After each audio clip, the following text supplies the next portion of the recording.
কথা বক্তব্যের সাথে না মিললে বক্তব্য দিবেন ইনশাআল্লাহ। এখন হাত দিয়ে দেখিয়ে দিতে পারি এই লোকটা সব মুখে জর্দা আছে, মুখে কথা বলছে আমার সাথে। কি মনে করেন আপনি দায়িত্ব রাখলেন কেন ওকে? কেন দায়িত্ব দিলেন?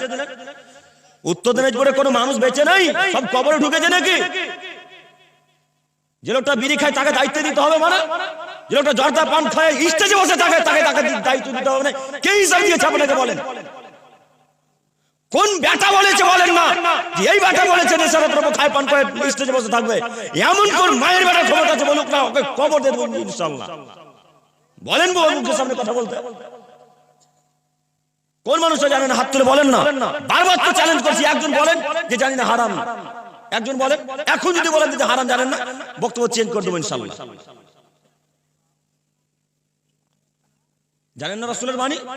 আল্লাহ নবী বলছেন ততদিন পর্যন্ত কিয়ামত হবে না, কিয়ামতই হবে না। কতদিন পর্যন্ত? যতদিন পর্যন্ত অশিক্ষিতর ছেলে অশিক্ষিত, বেহায়ার ছেলে বেহায়া, অসভ্যর ছেলে অসভ্য যতদিন সমাজের নেতৃত্ব না দিচ্ছে ততদিন পর্যন্ত কিয়ামত হবে না। কি করবেন? হাদিস। আবার আপনারা আমাকে বলবেন নাকি আব্দুল করিম ভাই হাদিসটা আপনি বাড়ি নিয়ে যান, আমরা মানবো না।